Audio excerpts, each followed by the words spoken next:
ஏன் அது இவ்வளவு பெரிய சண்டையா ஓடிட்டு இருக்கு? ஆனா ரொம்ப பாவம்யா நம்ம விக்ரம். மாயானா நல்லா கேம் ஆடி நல்லா ஒல்ட்டி கிழட்டி ஜெயிச்சிட்டாங்கன்னு தான் தோணுது. வாங்க பார்க்கலாம்.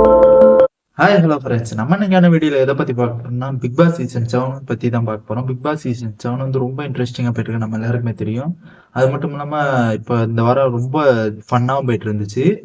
நம்ம சண்டேவை பத்தி தான் இப்ப பார்க்க போறோம். சண்டே வந்து நம்ம கமல் சார் தலைமை வெளில வராப்புல வந்தோடனே நிறைய டைலாக் எல்லாம் போட்டு விடுறாரு.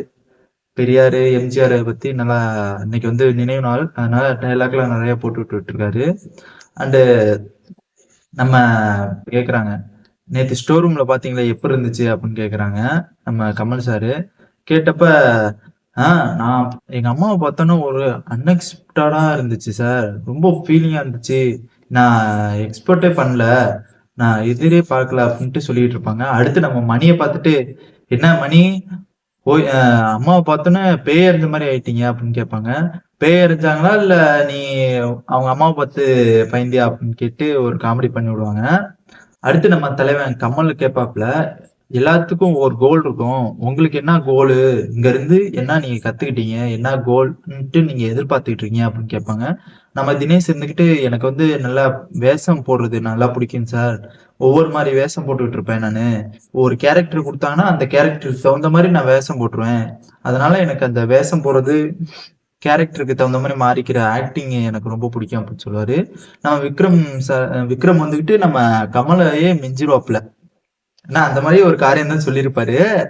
என்னன்னா, நான் உங்களை விட பெரிய ஆள் ஆகணும் சார் அப்படின்ட்டு சொல்லியிருப்பாரு. ஏன்னா கமல் வந்து 250 படம் பக்கமா பண்ணியிருப்பாங்க. அதுக்கு வந்து நம்ம விக்ரம் சொல்லுவாரு, நான் உங்களை விட நிறைய படம் எடுத்துட்டு நிறைய உங்களை விட பெரிய லெவல்ல நான் ஆக்டர் ஆகணும் அப்படின்னு சொல்லியிருப்பாரு.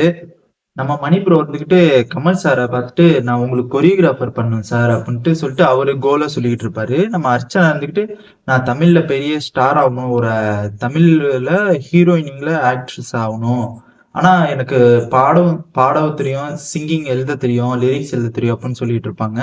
அதனால நான் சிங்கராகவும் ஆகணும்னு எதிர்பார்க்கிறேன் அப்படின்னு சொல்லிட்டு இருப்பாங்க. நம்ம விஷ்ணு ப்ரோ இருந்துகிட்டு, நான் வந்துட்டு ஒரு சின்ன திரையில தான் சார் நான் இப்போ ஒர்க் பண்ணிட்டு இருக்கேன். ஏன்னா சின்ன திரையில நிறைய பேர் என்ன பார்த்துருப்பாங்க.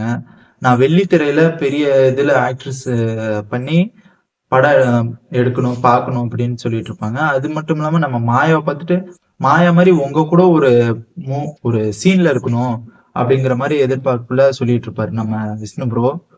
அடுத்து நம்ம விஜய் ப்ரோ இருந்துகிட்டு சொல்லுவாரு, நான் பாக்ஸிங் ஆகணும், பாக்ஸிங் ஆக்டர் ஆகணும் அப்படின்னு சொல்லுவாரு. எனக்காக நான் ட்ரெயின் பண்ணிட்டு இருக்கேன், என் ஜிம்மு இதெல்லாம் அதுக்கு தான் போயிட்டு இருக்கேன் அப்படின்னு சொல்லுவாரு.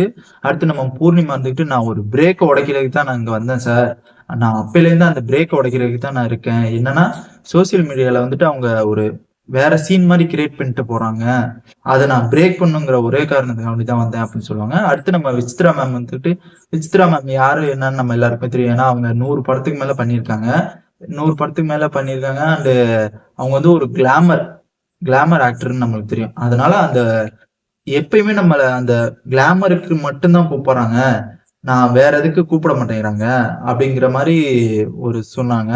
ஏன்னா இப்ப நான் வந்து இதுல இருக்கேன்னா என்னன்னா, இதை வச்சு நான் வேற எதுக்கு தான் கூப்பிடணும், என்ன கிளாமர் கூப்பிடக்கூடாது அப்படிங்கிற மாதிரி ஒரு தாட் சொல்லியிருப்பாங்க. ரவீனா சொல்லுவாங்க, எனக்கு வந்து பல வேடங்களை பல வேஷம் போட்டு நடிக்கணும் அப்படின்ட்டு சொல்லுவாங்க. நம்ம மாயா இருந்துட்டு ஒரு இன்ட்ரெஸ்டிங்கான ஒண்ணு சொல்லியிருப்பாங்க. என்னன்னா, நம்ம லோகேஷ் கனகராஜ்கிட்ட கதை எழுதி கொடுத்துட்டு வந்திருக்காங்களாம். அவர் வந்து சொல்லியிருக்காரா, நீங்க 100 நாள் போயிட்டு வாங்க, நான் அதுக்காகவே கதையை படிச்சு முடிச்சிருவேன், அப்புறம் நான் வந்துட்டு அந்த இது நான் என்னன்னு பார்த்து சொல்றேன் அப்படின்னு சொல்லுவாங்க. அது ரொம்ப ஏன்னா என்னடா மாயா கதை எழுதுறாங்களா அப்படிங்கிற மாதிரிதான் தோணுச்சு எனக்கே. ஆச்சரியமா தான் இருந்துச்சு சொல்ல போனா. அதுக்கப்புறம் அவங்களுக்கு வந்து ரொம்ப நம்ம பிக் பாஸ்லயே இருக்கலே காமெடி யாருன்னா நம்ம மாயாவை சொல்லலாம். ஏன்னா ரொம்ப காமெடி பண்ணிட்டு இருப்பாங்க, அதனால அவங்களுக்கு காமெடி ஆக்டர் ஆகணும்ட்டு ரொம்ப ஆசையா. அடுத்து நம்ம நெக்சன் ப்ரோ இருந்துட்டு, அவருக்கு வந்து ஒரு பிக்சடான ஒரு இதே இல்லை சொல்ல போனா, பிக்சடான ஒரு இது இல்லை அப்படின்னு தான் சொல்லுவாரு. அப்புறம் பார்த்தா நிறைய இது அடிச்சு விடுவாருன்னு தான் எனக்கு தோணுது. என்னன்னா அவருக்கு வந்து மியூசிக்கு அண்டு ராக்கு அந்த மாதிரி ஒரு இதுல பண்ணணும்னு அவருக்கு ஆசையா, மியூசிக்கு இந்த மாதிரி டியூனு இதெல்லாம் போடுறதுக்கு. அதனால அவர் அந்த மியூசிக்கை சாய்ஸ் பண்ணி சொல்லியிருப்பாரு. அப்புறம் வந்து நம்ம இந்த வாரத்துல வந்து கேப்டனே இல்லாத மாதிரி தான் நமக்கு தோணும். ஏன்னா இந்த வாரம் கேப்டன் கிடையாது, எந்த ஒரு பொறுப்புமே கிடையாது. இப்ப வந்து என்ன கேள்வி கேட்பாருன்னா, நம்ம கமல் வந்துட்டு, இந்த வாரத்துல உள்ள கேப்டன்சி ஏன்னா ரொம்ப நல்லா வேலை செஞ்சவங்க அண்ட் பொறுப்பே இல்லாதவங்க அப்படின்னு கேட்பாங்க. நம்ம ஃபர்ஸ்ட் நம்ம நெக்சன்ட்ட கேட்பாங்க. நெக்சன்ட்ட வந்து கேட்கும்போது, நம்ம நெக்சன் வந்துட்டு நம்ம தினேஷ் சொல்லுவாப்புல. நல்லா வேலை செஞ்சாரு அப்படின்ட்டு தினேஷ் சொல்லுவாரு. பொறுப்பே இல்லன்னா நம்ம அர்ச்சனாவ சொல்லுவாங்க.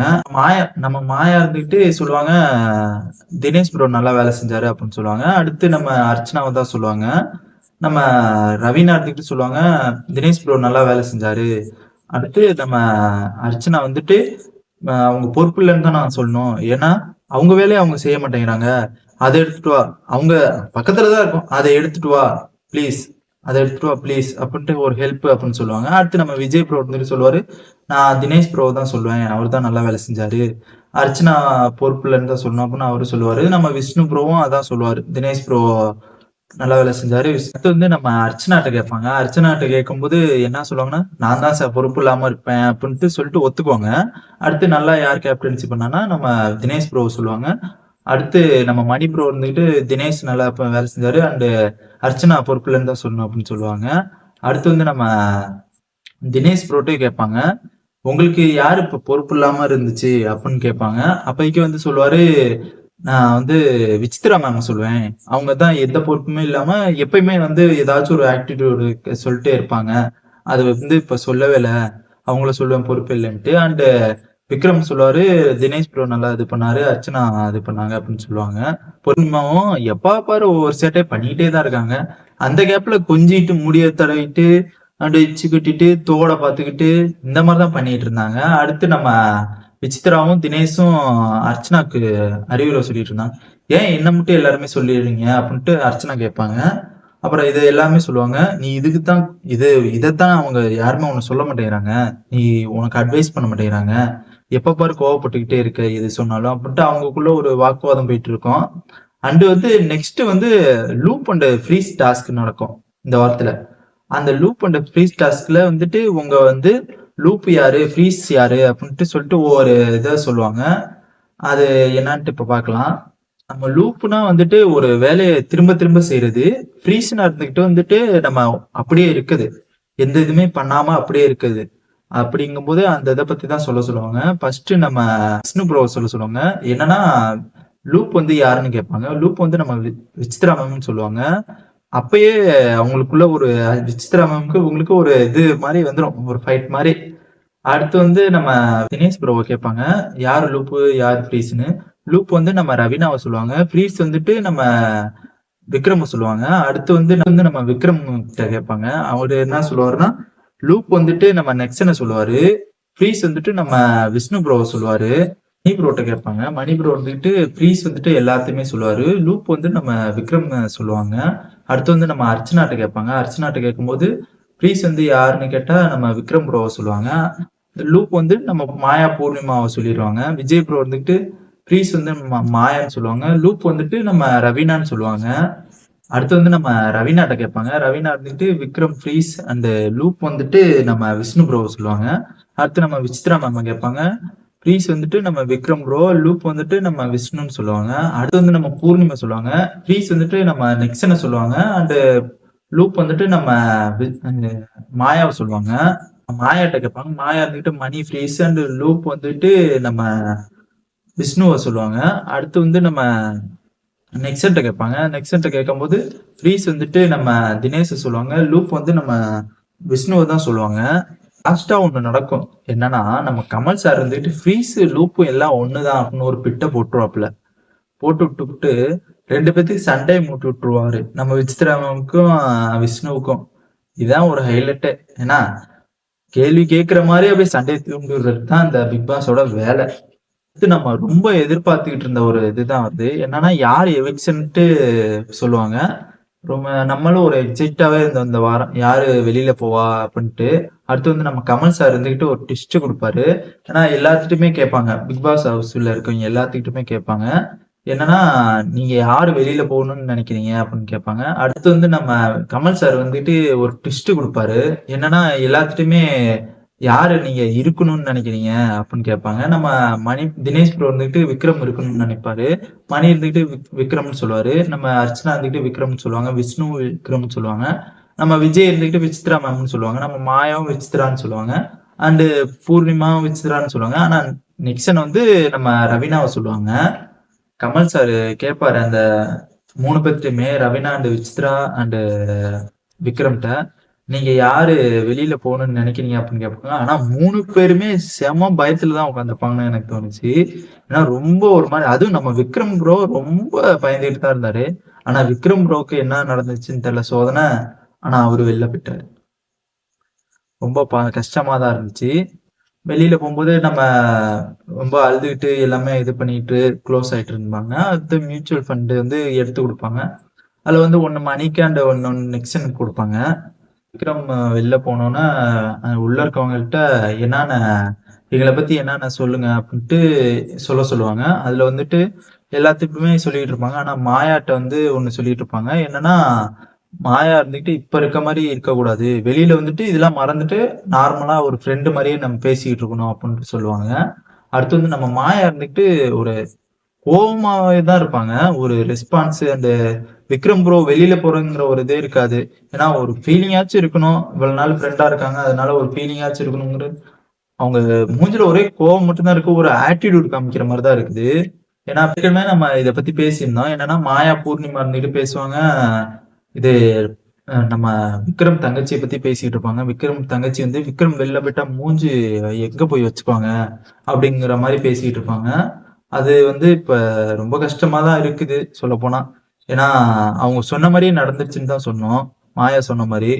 விக்ரம் வெளில போயிட்டது. ஆனா விக்ரம் வெளில போனது வந்து ரொம்ப ஹேப்பியா இருக்காங்கன்னு தான் எனக்கு தோணுது மாயா. ரொம்ப சிரிச்சுக்கிட்டு அதுவும் அந்த லாஸ்ட்ல கட்டி பிடிக்கும்போதெல்லாம் ஒரு மாதிரி ஒரு சிரிச்சுட்டு அண்ட் ஒரு ஃபீலிங்காவே கட்டி பிடிக்கல.